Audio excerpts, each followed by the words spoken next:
Oke, selamat siang semuanya. Hari ini kelompok saya akan menjelaskan tentang perlindungan asuransi bisnis di Indonesia. Kelompok ini ada saya sendiri, Iren dan Rosmeni, untuk memenuhi syarat mata kuliah dari manajemen risiko.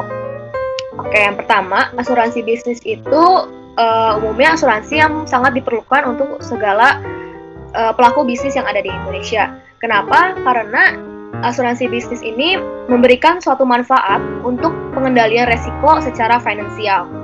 Nah, produk-produk yang ditawarkan oleh asuransi bisnis sendiri itu adalah melindungi perusahaan agar tidak mengalami kerugian dari hal-hal yang tidak terduga dan hal-hal yang tidak direncanakan seperti kebakaran, bencana alam, dan segala hal yang kita tidak bisa prediksikan.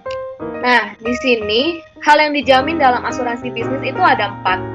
Yang pertama, pencurian dan perampasan. Di sini tuh karena kita nggak tahu ya dalam perusahaan itu dan dalam suatu bisnis pasti ada saja beberapa indikasi yang mengarah ke pencurian dan perampasan, baik dari karyawannya ataupun oknum-oknum lain di luar perusahaan itu. Nah, kenapa pencurian dan perampasan ini termasuk hal yang dijamin dalam asuransi bisnis? Karena pelaku usaha bisnis itu dia tidak perlu melontarkan budget yang berlebih untuk memperkuat sistem keamanannya. Yang kedua, kebakaran. Kebakaran ini merupakan kerugian yang lebih besar daripada gempa bumi.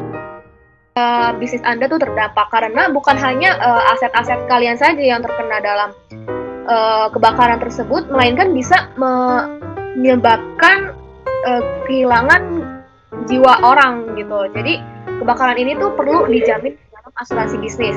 Yang ketiga, ada bencana alam. Nah, karena bencana alam ini tidak bisa diprediksi kapan itu terjadi, makanya itu dia memberikan jaminan resiko kerugian yang diakibatkan bencana alam seperti yang tadi saya bilang, kayak contohnya gempa bumi ataupun banjir. Yang terakhir, ada pemogokan. Di sini tuh asuransi akan mengganti kerugian karena adanya hal yang seperti kerusuhan, pemogokan, dan penghalangan kerja atau pembuatan jahat seperti huru-hara dan penjarahan yang terjadi selama kerusuhan huru-hara. Contohnya aja kayak yang tahun 98 kan perlindungan bisnis itu kayaknya belum terlalu penting-penting banget dan orang terlalu aware ya, makanya kebanyakan pelaku usaha tuh kehilangan bisnisnya karena terjadinya huru-hara tersebut yang mengakibatkan kerugian yang sangat besar. Next. Seterusnya itu manfaat dan kelebihan asuransi bisnis.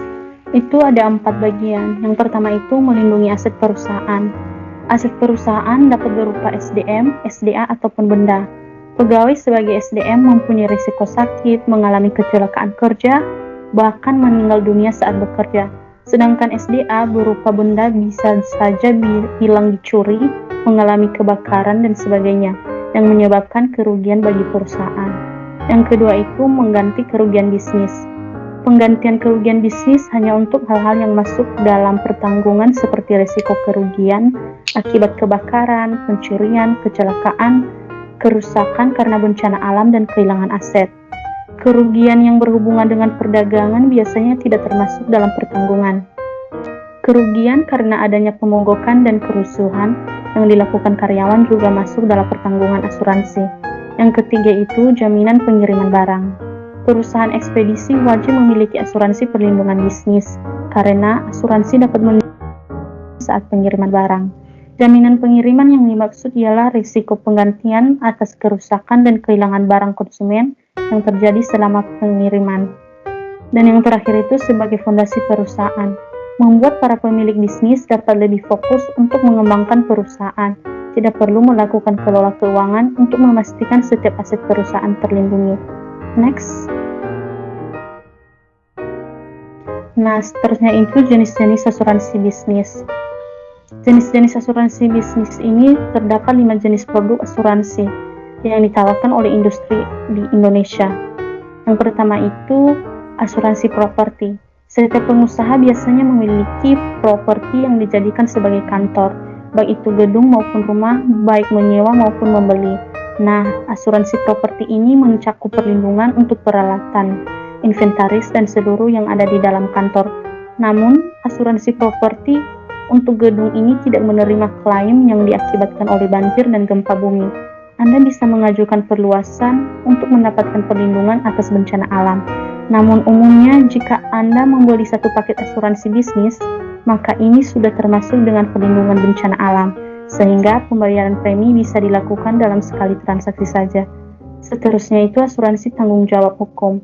Asuransi tanggung jawab hukum ini itu intinya adalah penyediaan proteksi berupa biaya hukum ketika publik mengajukan tuntutan terhadap kerugian yang dialami pihak ketiga, dalam hal ini adalah pelanggan.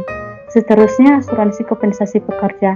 Asuransi ini maksudnya adalah asuransi jiwa dan kesehatan untuk seluruh karyawan, tidak terkecuali bagi pekerja dengan risiko pekerja yang rendah. Seterusnya asuransi kendaraan. Asuransi kendaraan yang bisa melindungi mobilitas harian para pekerja yang sering menggunakan mobil untuk penyaluran barang. Dan yang terakhir itu asuransi peralatan elektronik. Asuransi peralatan elektronik akan memberikan perlindungan untuk peralatan kantor seperti laptop, printer, komputer, dan bahkan smartphone yang memiliki nilai ekonomi tinggi. Next. Thank you, sekian presentasi dari kelompok kami, semoga bermanfaat. Terima kasih.